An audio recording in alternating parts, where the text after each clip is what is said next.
Hi, everybody. So the next section of Transforming Suffering into Wisdom that I'm reading from is a chapter called Meditation on Suffering. And it's meant as an introduction. We're going to go into the details of this meditation.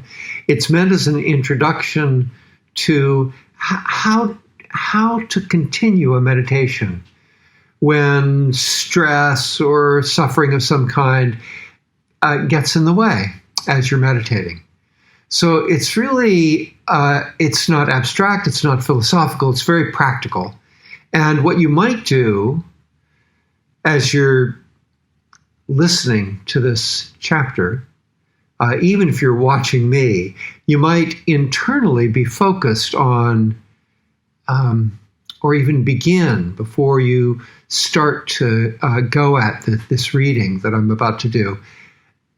You might begin by actually starting a meditation, going back to the instructions we gave about mindfulness, paying attention to moment by moment of the breath, letting your thoughts go, continuing to come back to the breath, either at the nostrils or at the belly. So this chapter is about that setting that's suddenly disrupted by something that we might call suffering, we might call stress.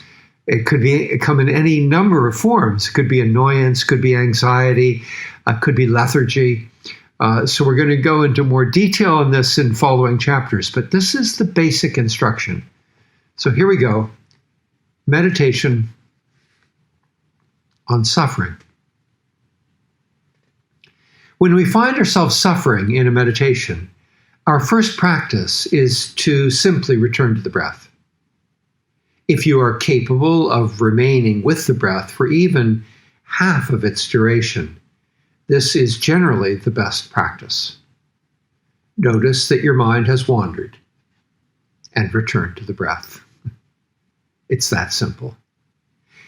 If, on the other hand, you find that after numerous attempts, when you return to the breath, it is only for a split second, and then you are lost again in your suffering.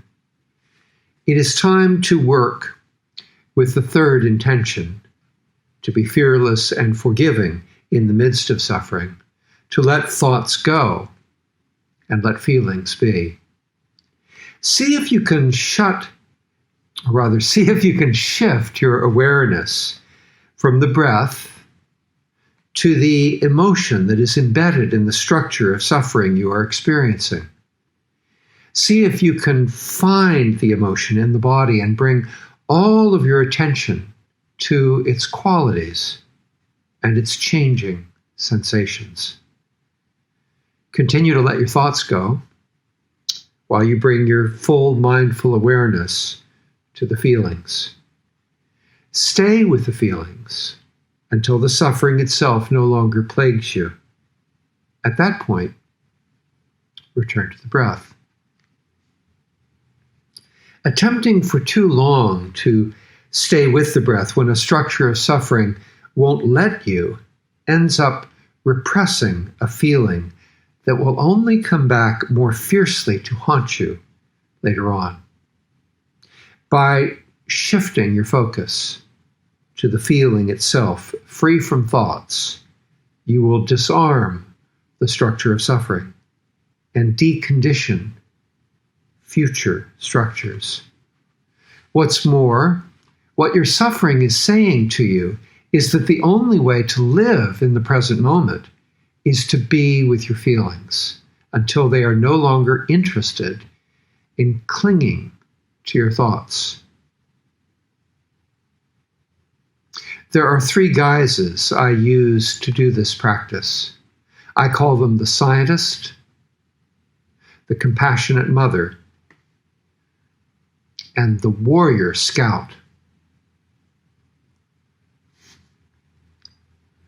So I'll be exploring these three guises in the next several chapters, starting tomorrow with the scientist, which is really the basic practice and extraordinary in terms of what it reveals to us about who we are. scientist watching these feelings, these sensations, to gain knowledge of oneself.